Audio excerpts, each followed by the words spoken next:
So I want to start today by asking you a question. Yeah. And I'm going to warn you, it's it's not a nice question. Okay. It's actually kind of an accusation. It's the kind of question that makes you feel like you're back in high school getting a lecture from a disappointed parent. Okay. Or maybe it sounds like that panic attack you have at 3 in the morning when you realize you're not 25 anymore. I think I know exactly the question you're referring to. It's the title of the book, isn't it? It is.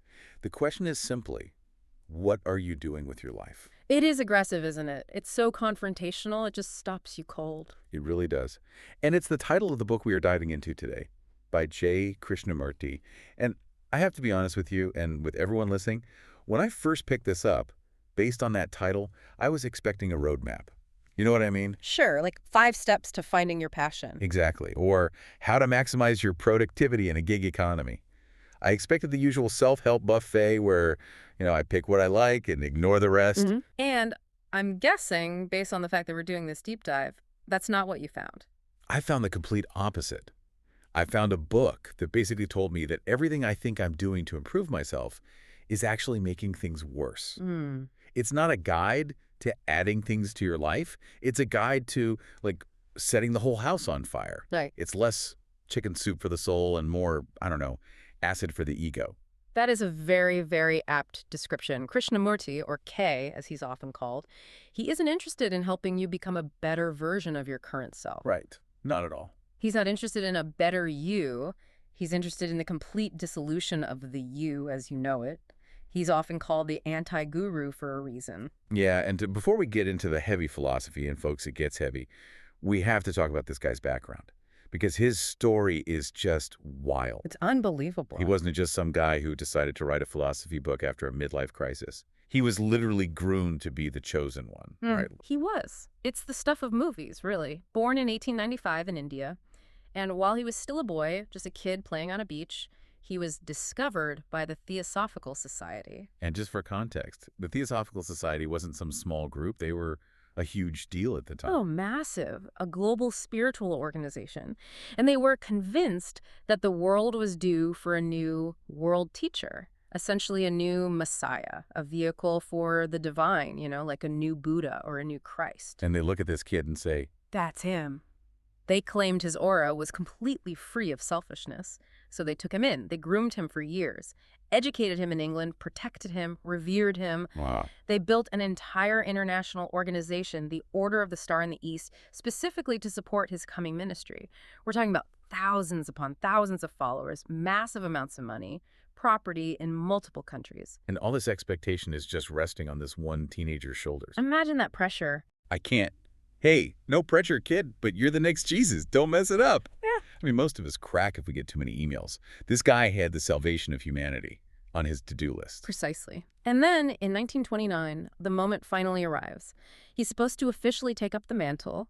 He stands up in front of thousands of his devotees in the Netherlands. The world is watching.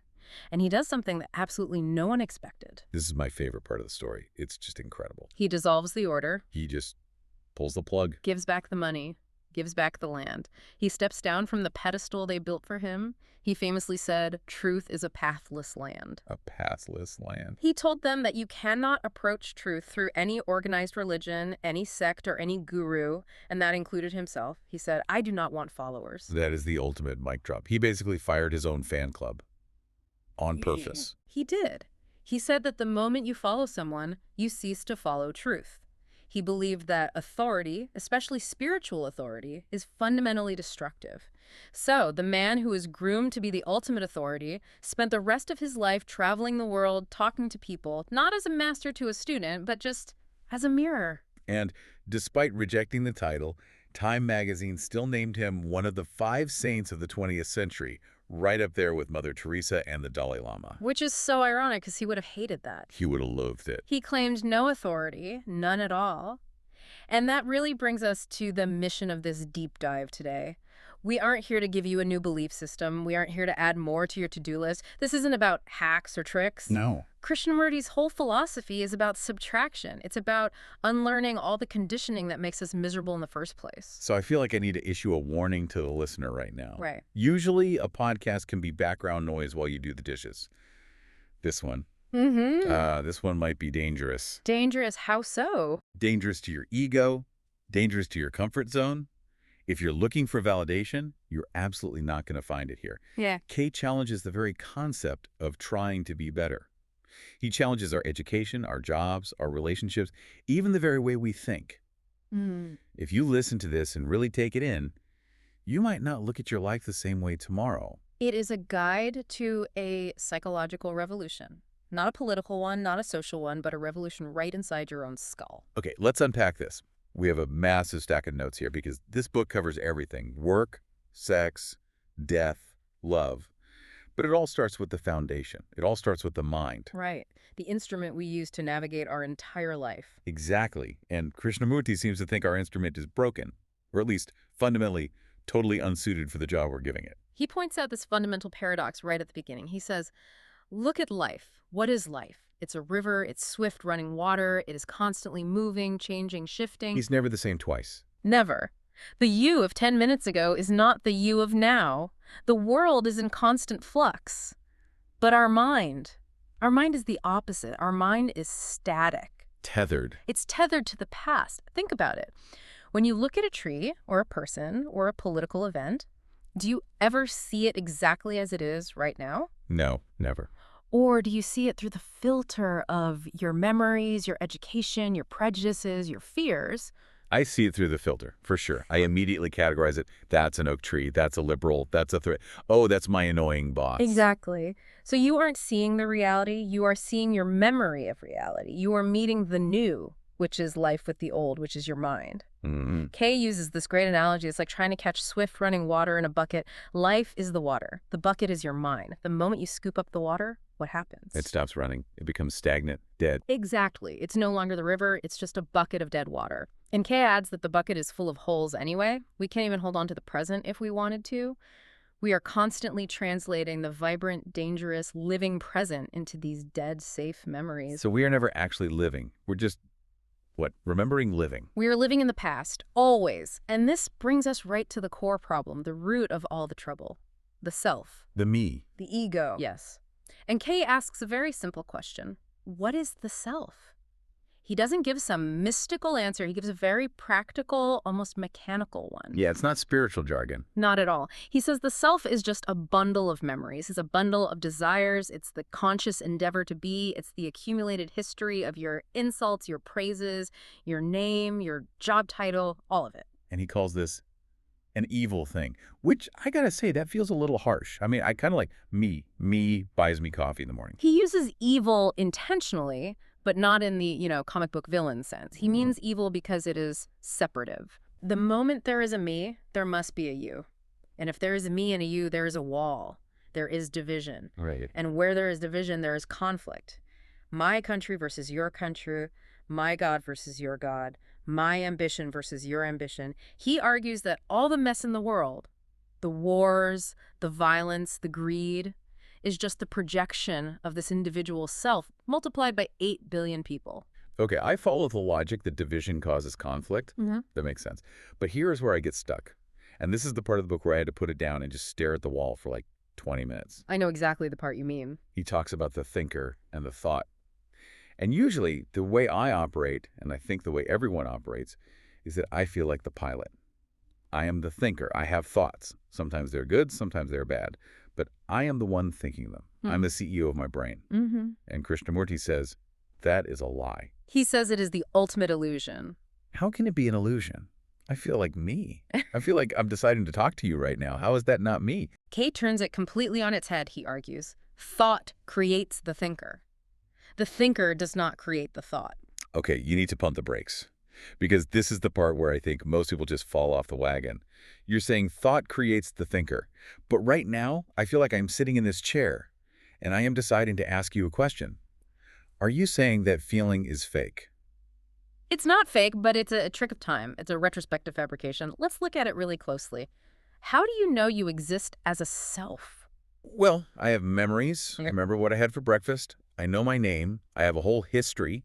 I have hurts. I have wins. Exactly. You have a history. And what is history? It's a collection of past thoughts, right? Yeah. All stored in the brain. Yeah.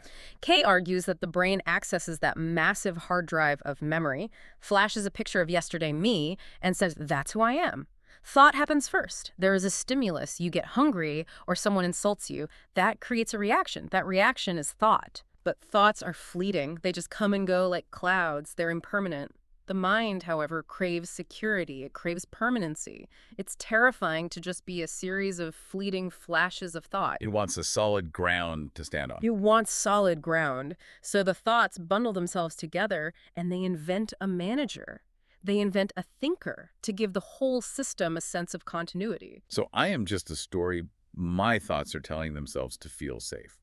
Essentially, think of it like a corporation. Imagine a company where the employees are running around doing everything, but they feel chaotic and leaderless. So they hire an actor to sit in the big office and pretend to be the CEO. Okay. The actor doesn't actually do anything. The employees are all doing the work, but having that actor there makes everyone feel like there's someone in charge. You are the actor. You are the fictional entity created by the thoughts to claim ownership of them. This is my anger. This is my brilliant idea. That is deeply unsettling. It's like finding out you're a hologram. It is unsettling, but it's also the key to freedom. Because if you can realize this, if you can really see it for yourself, then the war ends. Whoa. War of control. The civil war that's happening inside your mind all day long. Mm. Normally, we think, I am the thinker and I am angry. I must control my anger.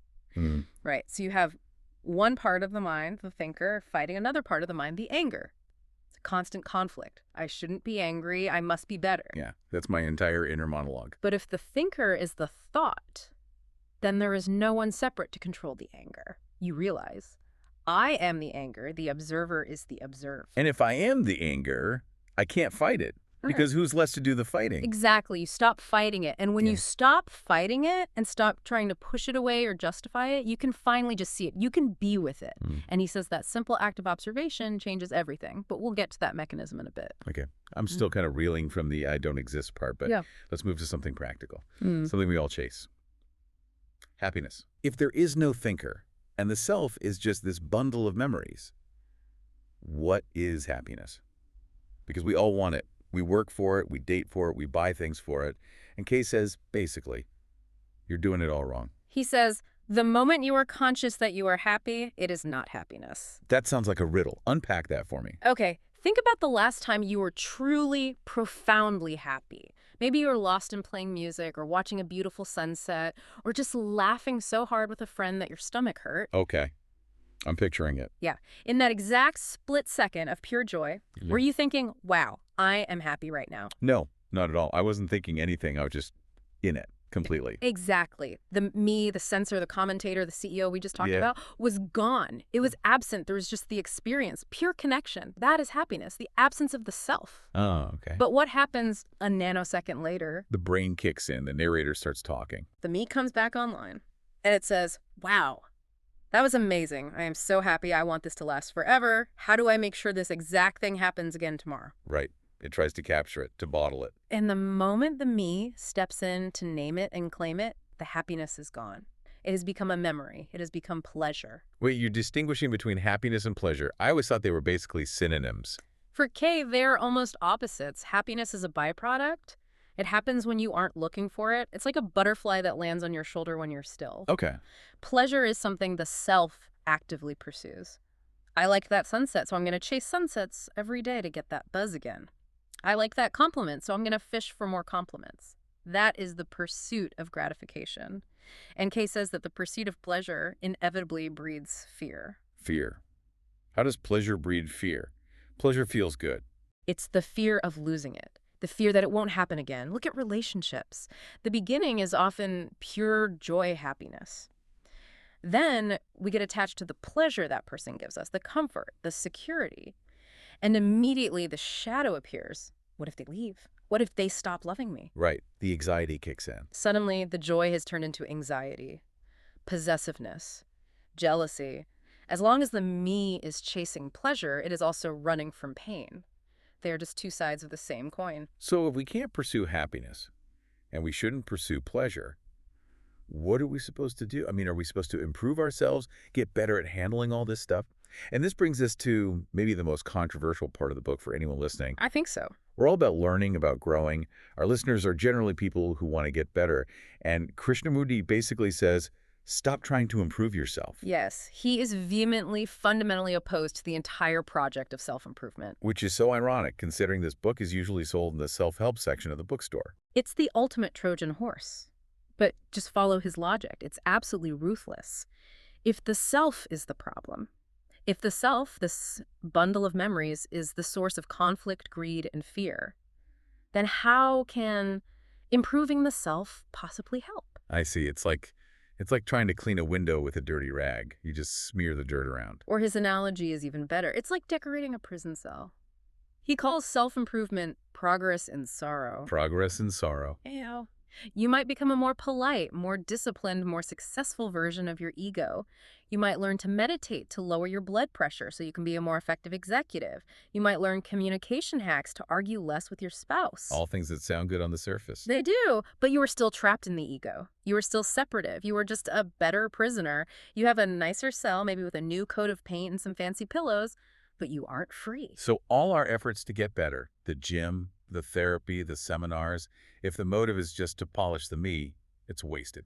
It's worse than wasted. It strengthens the chains because now your ego feels righteous. Look at me. I'm so spiritual. I'm so evolved.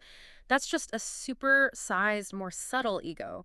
So what's the alternative? Kay suggests that instead of self-improvement, what we need is self-ending. Which sounds suicidal. Psychological suicide, perhaps. Yeah. He's talking about a mutation, a total transformation, not a gradual change over time because he sees time as just a trick of the mind to delay the truth, but an immediate ending of the me as the center. Okay, I'm the practical guy here. I hear self-ending and mutation, and it sounds great in theory, very dramatic.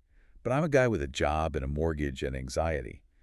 If I'm sad or angry or jealous, and I'm not supposed to try to fix it because that's just the self trying to fix the self, what do I actually do? Do I just sit and wallow in it? No, because wallowing is just another form of the self, indulging itself in self-pity. This is where he uses that brilliant analogy, the toothache. Okay, walk me through the toothache. When you have a violent physical toothache, what do? I act. Immediately. I call the dentist, I take an aspirin, I deal with it, I don't ignore it. Exactly, you act. You don't sit around analyzing the history of the toothache. You don't blame your parents for your bad genetics. You don't say, I am a bad person for having a toothache. You are just intimately aware of the pain, and you act. Right. It's just a fact that needs to be addressed. Yeah, how do we treat psychological pain? Sorrow, loneliness, jealousy. We do everything but that. Yeah. We do the complete opposite. We buffer. We rationalize. We analyze it to death. I'm sad because my childhood was hard. That's analysis. I shouldn't be sad. I should be grateful. That's judgment. I need a drink. It's escape. I'll just scroll on my phone for 3 hours. That's distraction. Yeah. We do everything and anything except feel the raw pain. The self creates 1,000 layers of buffer to avoid the direct impact of the sorrow. So Kay is saying, treat the sorrow exactly like the toothache. Yes. Stay with it. Don't run. Don't judge it. Don't even name it sorrow. If you can observe the feeling without the buffer, without the me chattering away about it, just observing the fact of it, then a strange thing happens. And this is where he brings in physics, the electron analogy. Right, the observer effect. In quantum physics, the act of observing an electron changes its behavior. Kay says the exact same principle applies to the mind.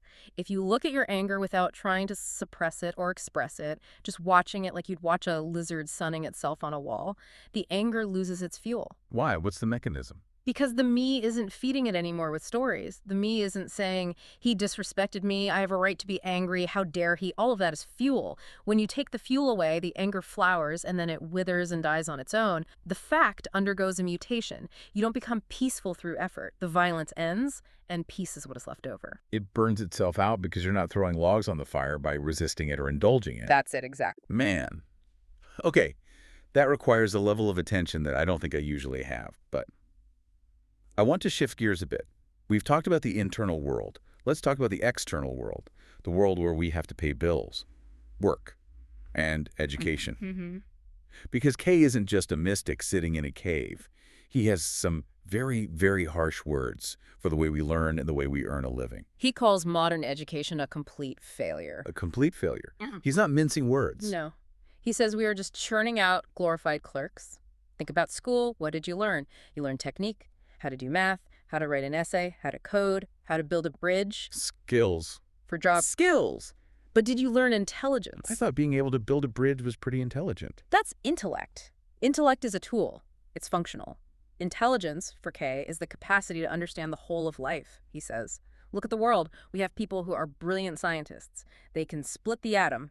Incredible technical skill. Right. Geniuses. But these same people are emotionally immature, tribal, and willing to drop that atomic bomb on other human beings because of nationalism or fear. We have technical giants who are moral infants. We see that everywhere. Yeah. We see brilliant CEOs destroying the planet for quarterly profits. We see genius engineers building social media algorithms that radicalize teenagers. Because education has taught us to compete. It has taught us to conform. And above all, it has taught us to be ambitious. And here's another one of those K-bombs that just disrupts our whole worldview. Ambition is a form of fear. Whoa. Hold on, I have to play devil's advocate here because that's a tough one to swallow. Ambition is the engine of the world. Ambition is the American dream. If Steve Jobs wasn't ambitious, we wouldn't have iPhones. If scientists weren't ambitious, we wouldn't have vaccines. I know. Isn't Kay throwing the baby out with the bathwater here? If we aren't ambitious, don't we just all sit on the couch and rock? That is the classic defense, and Kay anticipates it completely. He makes a crucial differentiation between ambition and interest, or love. This is so important. Did the scientist discover penicillin because he wanted a Nobel Prize and fame? Or did he discover it because he was just fascinatingly, overwhelmingly curious about mold? I mean, I guess the curiosity had to come first. The Nobel Prize came much later. Right. The curiosity is interest. It's love for the subject. That is pure, unconflicted energy. Ambition is the layer on top that says, I need to discover this so that I will be famous, or I need to build this company so that I will be powerful and rich.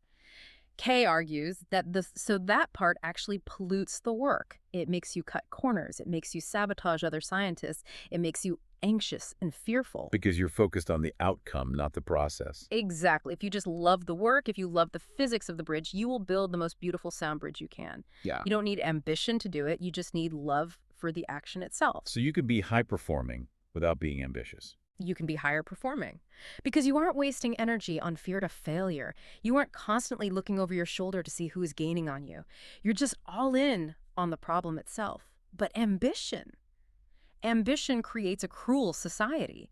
An ambitious man is a frightened man. He is terrified of being nobody. So he will step on anyone to prove he is somebody. That distinction, doing it for the love of the act versus doing it for the result, is huge. But it leads to a very practical problem. He talks about right livelihood. Yes. How do we find right work in a society that is, as he puts it, basically wrong? It's a huge dilemma. He says society is based on envy, greed, and acquisitiveness. So finding a truly right livelihood is almost impossible if you're a part of that machine. He actually explicitly calls out soldiers, policemen, and lawyers. Ouch. Sorry to our legal listeners. Yeah. No, we have a few. He's not attacking them personally, but he's looking at the structure. He views them as agents of a disintegrating society. If your job relies on conflict or enforcing a corrupt order, it creates more misery in the world. So what's his advice? Just drop out? His advice is to find out what you really love to do, what your true vocation is, not just what job pays the bills, and do that, even if it means being poor. Even if it means being a nobody in the eyes of society, because the alternative is to sell your soul to a system that is destroying the world. He says the true work of man is to discover truth. Everything else is secondary. It's a call to bravery, really, to step out of the rat race. But if stepping out of that rat race is hard, stepping out of the relationship game seems even harder. This brings us to part 4, relationships, love, and sex. And this section hit me the hardest. Because Kay says, we don't actually relate to people. No, we relate to images. Explain the image. What does he mean by that? Okay, let's make this really practical. Imagine you come home after a long day, and your partner, your husband, wife, whoever, has forgotten to do the dishes. Again, the sink is full. Okay, I'm picturing it. And yeah, I'm immediately annoyed. My blood pressure's up. Why are you annoyed? Are you annoyed at the fact of the dirty dishes in the sink right now? Or are you annoyed because this triggers a file in your brain labeled, they always do this? Oh, it's 100%. The They always do this file. I'm not just seeing dishes. I'm thinking, here we go again. They don't respect my time. They're lazy. I have to do everything around here. Exactly. You aren't seeing the person standing in the kitchen today. You aren't seeing them fresh. You are seeing a composite ghost. You are seeing the accumulation of the last 10 years of frustration. You are looking at an image you have built of them. And they're doing the same to me. And they aren't looking at you. They're looking at their image of you, maybe as the nag or the controller. So it's just two images fighting in a kitchen. The actual humans are hidden behind these walls of memory. Boom. That's it, Kay says. My image of you relates to your image of me. The relationship is between two dead images, not two living human beings. And because the images are static, they're based on the past, we never give people the chance to change. We lock them into the prison of our memory of them. That is profound. Yeah. And so true. If I could drop that image, if I could walk in and see the dishes and the person without the memory of yesterday, I might actually connect with them. I might see they look tired. You might. It would be a fresh moment, a new beginning. But we cling to the image because it's safe. If I have you categorized and labeled, I feel secure. I know who you are. But if I really looked at you as you are changing, unpredictable, free, it would be terrifying. I might lose you. Right. And that brings us to his most brutal truth about love. Where there is attachment, there is no love. People are going to hate that one.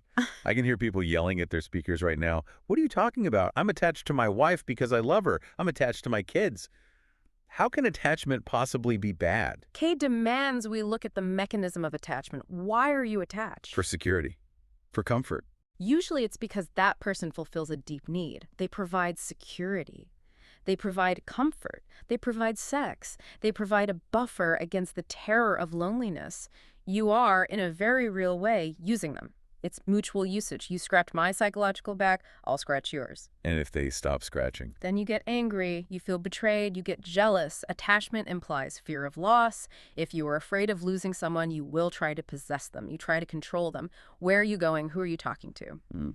And Kay asks, is control love? Is jealousy love? He would say those are just forms of hate or fear masquerading as love. Real love, for Kay, is total freedom.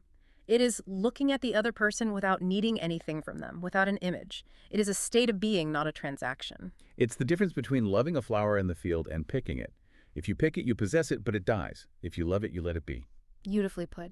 This brings us to the one place where we feel like we do escape the self, even for a brief moment. Sex. He has a really interesting take on why our culture is so obsessed with sex. It's not just biology. No, it's not just biology. He asks us a great question. Why is sex the central problem of our age? Why is it everywhere? Why are we selling cars and toothpaste with sex? His answer is fascinating. He says it is because sex is often the one moment of complete self-forgetfulness. In that moment of extreme passion, the me, the worried, ambitious, fearful, chattering little ego vanishes. There is only the sensation, the act. And that absence of the self is bliss. It's a tiny taste of reality, of freedom. But because we are miserable and conflicted the rest of the time, we become addicted to that one release valve. We live these lives of conflict, of I must become better, of I need to make more money, of I'm so lonely.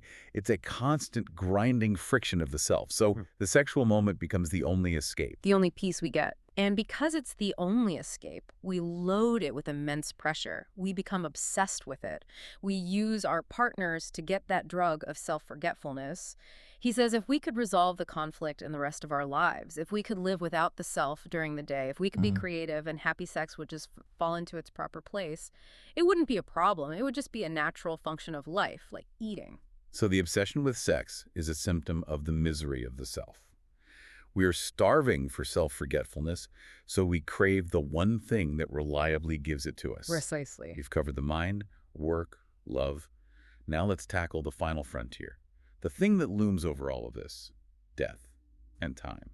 Kay says we are terrified of death because we demand continuity. We want to continue. It's that simple. We want the story of me to have a sequel. We have accumulated so much. Memories, experiences, property, character, reputation.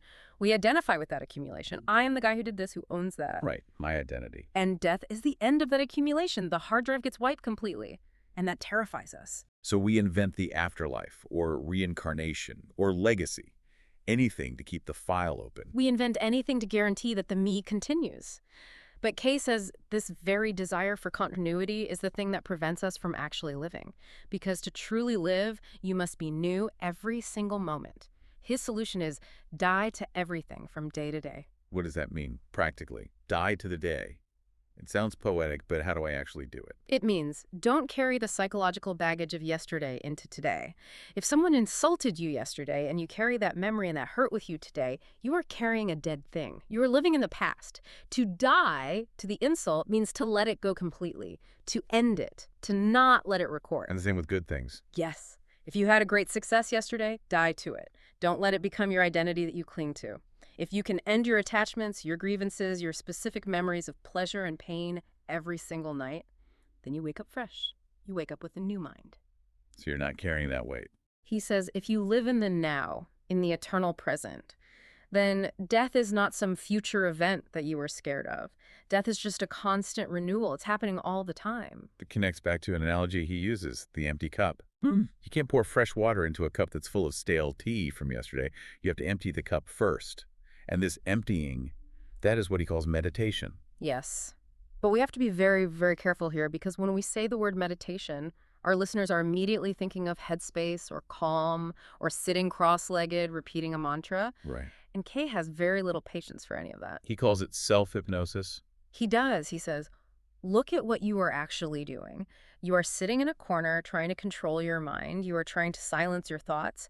But who is doing the controlling? The thinker, the CEO, the self. Exactly. It's just one part of the mind fighting another part of the mind. That's a civil war. That's not silence. That's just more conflict. Oh. And repeating a mantra, he says that's just dulling the mind. You can drug yourself into a stupor, but that's not freedom. So what is real meditation for him? True meditation for Kay is choiceless awareness. Choiceless awareness. Break that down. It means watching. That's it. It can happen on the bus. It can happen while you're washing the dishes. It is simply watching the movement of your own mind, your thoughts, your feelings, your reactions without condemning them, without justifying them, and crucially, without trying to change them. Just watching. Just watching, like the lizard on the wall. You don't tell the lizard where to go. You don't say, that's a bad lizard or that's a good lizard. You just watch its movement. And in that intense, passive attention, the noise stops. The me falls silent.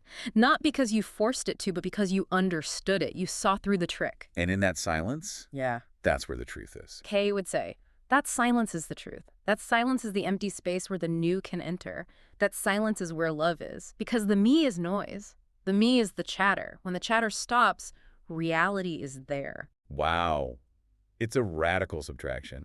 We started this deep dive saying this wasn't about adding to your to-do list. Mm. And it really isn't. It's about stripping everything away. Everything. No authority, no ambition, no image making, Yeah. no thinker. It leaves you with nothing. And Kay would say that only when you are nothing can you be everything. He has this quote near the end of the book that I think ties it all together. You are the world. And I want to close on this because it takes all this internal psychology and makes it global. Yes. It's his closing argument, essentially. We tend to think the world is a mess, politics is a mess, war is terrible, but I'm just one little person trying to get by. It's not my fault. Right. I'm not the one starting wars. And Kay says, no, you are not separate from the world. The world is violent because you are violent inside. The world is divided by nationalism because you identify with your tribe, your religion, your country. The world is greedy and capitalist because you are ambitious and acquisitive. The society out there is just a projection of our inner psychology. It is the collective printout of our individual minds. So if you want to stop the wars, Don't just march in the street. End the conflict in your own mind. Stop being ambitious. Stop identifying with a label. Stop building images of your neighbor. If you change radically, deeply, then the world changes. Because you are the world. that puts the responsibility squarely back on us. There's no savior coming. There's no political system that will fix it. No politician is going to legislate peace if the human heart is at war with itself. It's just you looking in the mirror. And that is why it is the anti-guru's guide. He doesn't give you a crutch. He kicks the crutch away and says, Yeah. walk. So here is the challenge for you listening today, a provocation from Kay himself. We aren't asking you to join a monastery. We aren't asking you to quit your job unless, you hate it. The challenge is this. Can you spend 1 hour today, just 1 hour, observing your thoughts without judging them? When you get cut off in traffic, don't say, that guy's a jerk or I shouldn't be angry. Just observe the feeling of anger rising in your body. Watch it like a science experiment. When you look at your partner tonight, try to look at them as if you've never seen them before. Can you drop the image just for a second and see the actual person? It sounds so simple, but it might be the hardest thing you ever do, and the most transformative. The deep dive isn't just about information, it's about seeing things differently. Hmm. And I think Krishnamurti definitely accomplished that today. My ego is definitely bruised, but I feel, I don't know, lighter. That's the goal. Lighter. Empty. Thanks for taking this dive with us. It was a heavy one, but a necessary one. My pleasure. It was great. Stay curious, stay observant, and we'll see you in the next episode.